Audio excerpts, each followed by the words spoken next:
And the winner of my biggest sports nutrition brand mover of the year is...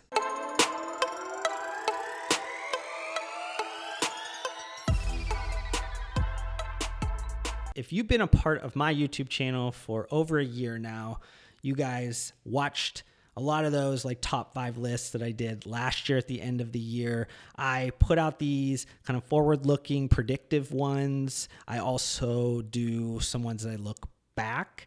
So this is going to be a video that was similar to one that I did last year, the top 5 biggest sports nutrition brand movers of the year. It's going to follow a similar format, and it doesn't necessarily have like a rubrics or a data-driven way that I got to any of these brand winners. I'm deeply rooted in the sports nutrition industry. I am paying close attention to all of the strategies and tactics throughout the value chain, and not only the product. So this is going to be a little bit different than some of the other supplement industry content creators that put out these different lists as well. So I hope you guys like that differentiation aspect of my videos. But like I did last year, I'm going to also kind of do a honorable mention list just to shed some light towards a few other brands that maybe just didn't make the top 5. And the first one I want to talk about on this year's list is Firstform.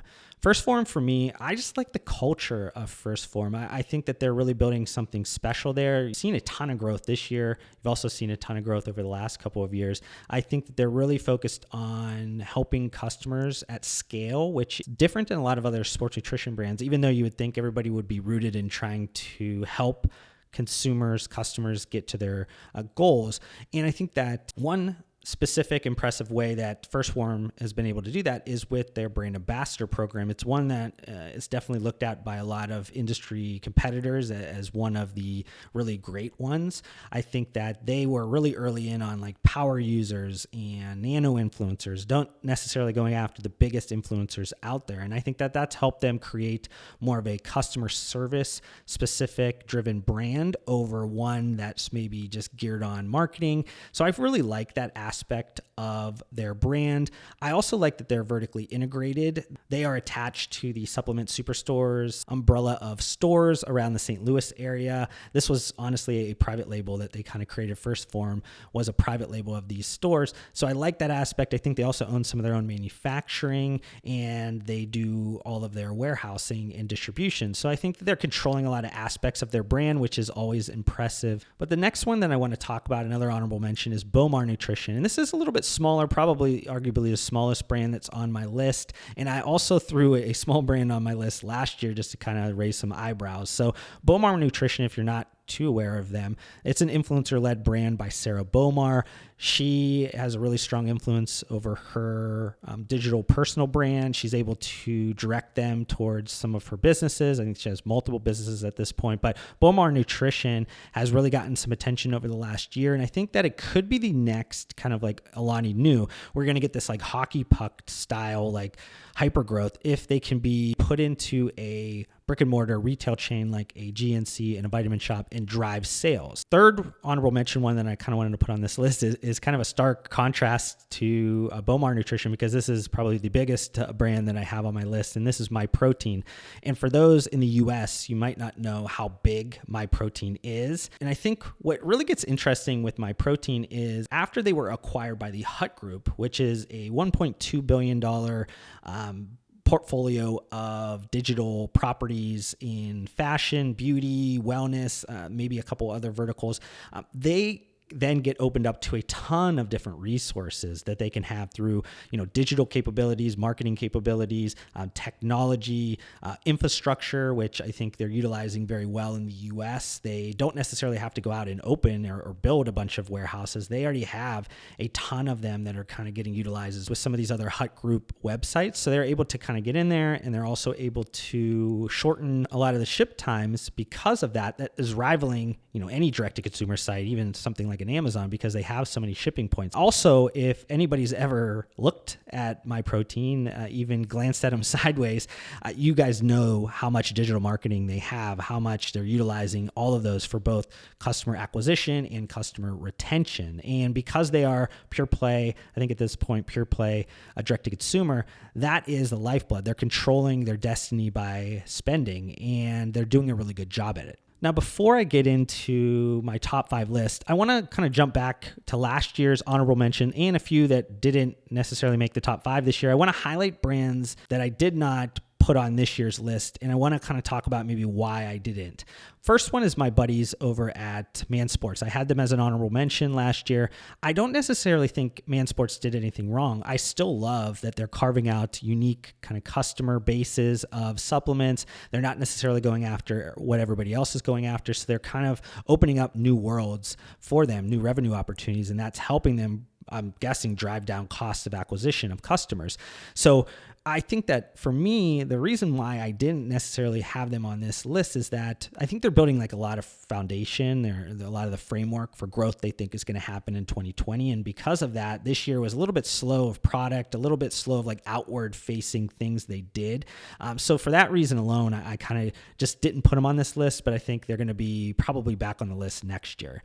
Another honorable mention from last year that I had was a small brand like I talked about, MyoBlocks. And a lot of people raised their eyebrows and said, why did you put them on the list? I just liked a lot of the movements in terms of strategies they were utilizing for a small brand of their size. I thought their creative was unique. I thought the guy running it, John Foster, seemed to have a lot different ways of thinking than the rest of the supplement industry. And I appreciate that because that's how I make my money is thinking differently than everybody else. So I appreciated him. I think that what I didn't really see is a lot of follow through, a lot of momentum that got built off of things I saw in 2018. So I had to kind of leave him off. I think that if he has some things rolling and he starts getting this built up to the business I think it can be, this can definitely get back on the list in the coming years. The last kind of honorable mention I had on last year that didn't make it this year is the Genius brand. Again, another one of my buddies, Rob Oliver. I have nothing really bad to say, honestly, about things that he did over the last year. I just think that he had such a great year in 2018 that this unfortunately just looked a little less impressive. And for that reason, I just kind of dropped them off. I know they've grown a lot. They've done a lot of different things in channel diversification. I think they have a lot of plans for next year, but I just kind of had to leave them off the list this year. And then 2 of the top 5 I had on last year that no longer is on the list. The first one is Glanbia Performance Nutrition. I had them as number 5. My problem was I had the whole portfolio. They showed a lot of cracks this year. The portfolio as a whole, they had some great brands. I think Optimum's still strong. Amazing Grass is growing. I was extremely impressed by how well they were able to rebound the Slim Fast name, the acquisition they made.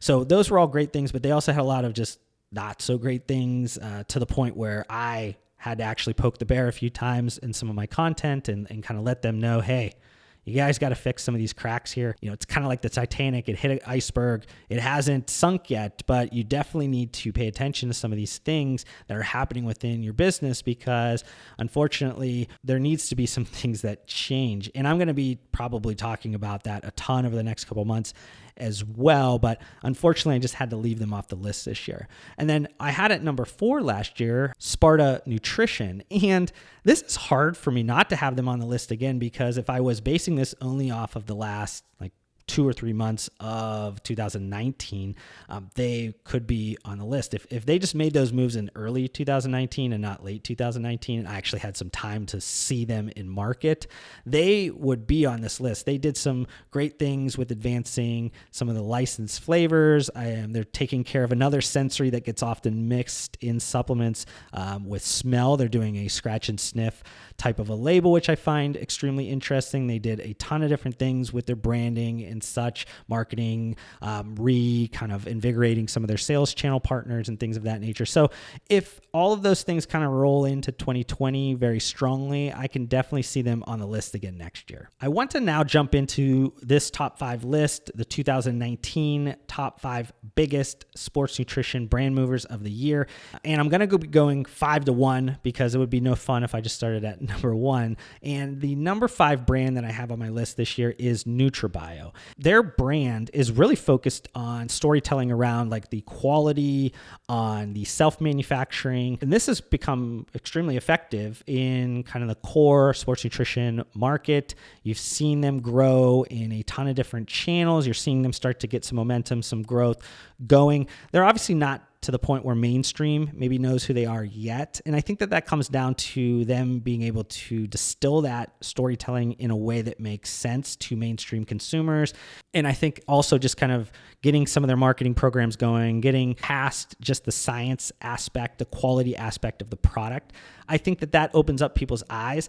What I think they did really great this year was they launched a ton of SKUs. Didn't necessarily launch a ton of products, like new products, but I think having a SKU or two every week kept the conversation going. And I think that if you are constantly kind of launching different things, somebody's eventually going to take a shot at something. Maybe that is a new kind of crazy flavor you're coming out with or something like that. A consumer's like, you know what, let me try it. It's maybe not my daily driver, but it's going to be something unique that I want to try. Then that trial gets them into the NutraBio family. Hopefully then they get to see how great the product is. And then that goes off into their other, 100 plus SKUs. And I think that isn't necessarily a strategy that a lot of brands should follow, but I think it's one that is effective for a brand like NutraBio because they can back it up with quality. They've also been focusing a ton on improving their flavor systems. They could have gotten a lot more growth quicker if they did focus on flavor. And now I think that another one of their kind of areas they didn't want to focus on marketing. I think in 2020, if they can get the marketing programs going, they can definitely hit a newfound amount of growth. And then one last point about product, I just kind of like that they are focusing on some natural products.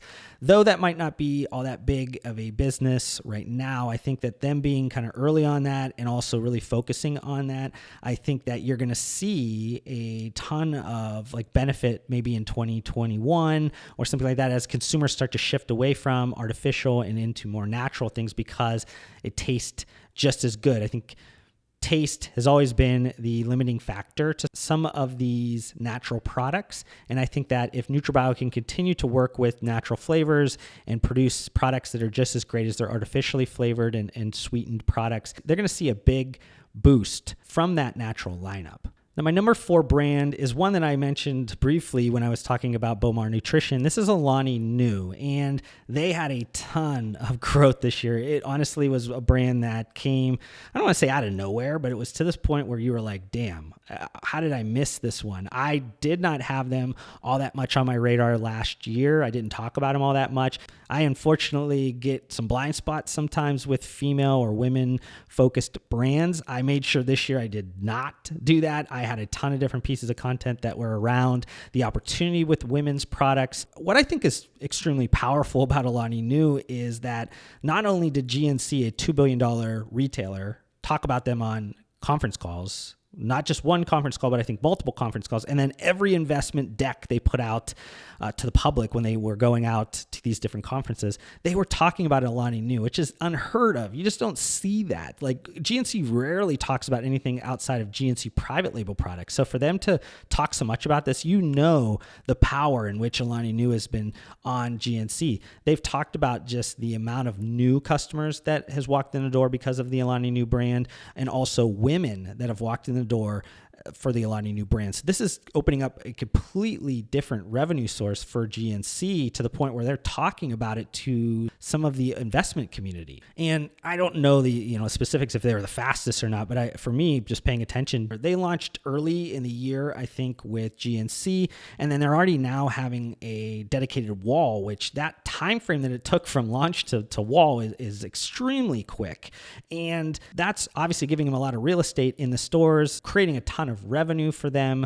I like that their aspect of controlled distribution. They are only kind of focused on direct to consumer, and then GNC, which this controlled distribution is something you're going to see a lot more happening over the next couple of years. It's becoming extremely effective to control your distribution. But let's get into the medal round, the top 3 brands, and these are going to look a little similar to last year. And I'm going to be talking about number 3 here. This is going to be Outright Foods. Last year, my number 3 was MTS Nutrition, and that's because Outright Bar only came out a month or two before I made that list, and it wasn't really clear if the Outright Bar was going to be under the MTS Nutrition portfolio of products or it was going to be a standalone. Now it's a standalone, so that's where I'm mostly focused on is the Outright Foods brand. You saw a ton of growth across traditional sports nutrition channels, sales channels, but you also saw it in convenience. You saw it in grocery stores. You saw it across all kinds of other different diverse channels. I think they're in hardware stores and things of that nature. So you're seeing these products get into different retail points much quicker than where you would normally expect. This is only about a year old of a bar at this point, and I think it's going to be the next bar format, this kind of soft nut butter based bar. It is an iteration off of the last type of bar, that is the RX bar, and then RX bar was an iteration off of the Quest bar. So I think that you're going to see this being kind of the next one. I think also that Mondelez buying Perfect Snacks was a validation that this is the next bar, because Mondelez bought a nut butter based bar company. So I think you're going to start to see more companies start to align themselves in this type of format of bar. And this is the quintessential kind of founder story. Mark Lobliner wanting to buy a product that fit his kids, fit himself, unfortunately couldn't find the right product out in market. Instead of sitting back, he's a doer. He goes out there and gets it done. He creates a product. He's one of my really close friends in the industry. I've always liked that. You never know what he's going to say, but I think that can sometimes rub people the wrong way. But I think his personal brand overall is very relatable. If anybody follows him close enough, you could see he puts a lot of vulnerabilities out there. He's also a personal brand that helps a lot of people. He's rooted in trying to help people. And I think that that's driving a lot of the business that's happening for him across all of his brand portfolio. Just a final note, I also like vertical integration they have with Tiger Fitness. And I think that that helps get the outright bar across nationally quicker at a higher margin. Now, jumping into my second biggest sports nutrition brand mover of the year, this is going to be Redcon One. This is another culture that I love, and I got to experience it when I was in Boca at the Redcon One offices over the Black Friday kind of prep holiday. This is something I noticed when I was there, and I've mentioned to him about how they've just kind of built this type of culture, this kind of momentum, energy, this something you can't really put a title on, but it's real and it creates a ton of momentum in a business. I appreciate the aggressive direct-to-consumer. I also appreciate the pull of the brand is also not necessarily affecting a lot of their other channels as well. I like that they came out with additional convenient nutrition, ready-to-eat, ready-to-drink offerings over the last year. I know they're launching more next year. So they're aligning themselves with a lot of the product trends in sports nutrition right now. And I think that there's this element of quality and quantity that they've done a really good job with over their content creation and just their ability to tell the story with their consumers. And that quality quantity type of balance is tough for a lot of brands, because you do want to keep things to a certain standard, but you also know that the world works in such a quick pace that you need to have quantity to keep the story going. So Redcon One has done a great job. Honestly, it was a lot closer for me this year of a number one and a number two than it was last year. And I think that if they continue to build the momentum, you never know, next year definitely could jump to the number one. So who was my top biggest sports nutrition brand mover of 2019? Well, it's going to be boring, unfortunately, because it's going to be the same as last year. And this is Ghost Lifestyle. So I have a hard time really finding too many things bad about what they built over this last year. And this is off the momentum that they built in 2018. They continue to control their brand message. They're highly aware of what is and isn't Ghost. Also control their distribution very well. It's only direct to consumer and then GNC. And I'm not talking about international because that was a little bit different.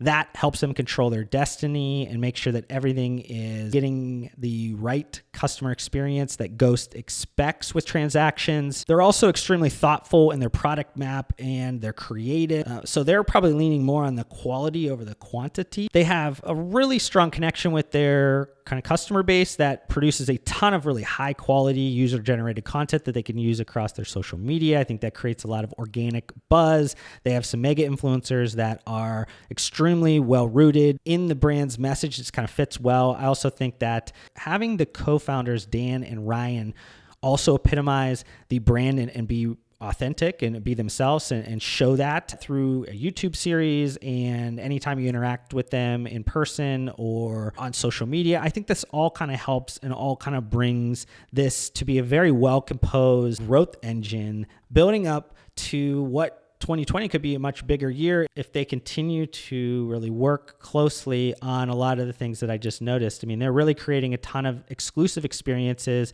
in the category that has been extremely commodified and extremely the same. So they're standing out above everybody. And I think that that is causing people to either kind of level up, get up to that point, or they're falling back. I hope you guys enjoyed this list this year. If there were names, brands that I missed that you guys think that I missed and you guys want to call me out on it, I would love to hear those comments down below. You guys can trash me all you want. If you guys agree with my list, love to hear that as well. And I'll be paying attention to everything again next year, so I have a really cool 2020 list for you guys. Thank you so much for watching this video. If you want to help support me, make sure you guys hit that thumbs up button on this video. If this is the first time you've been introduced to my videos, would love for you guys to be a part of my community by subscribing to my channel. I upload several videos just like this weekly. And if you guys want to connect further outside of this platform, I do include all of my social media links down below. I just want to thank you guys again for your time. Hopefully I gave you some value in return, and we'll see you guys on the next video.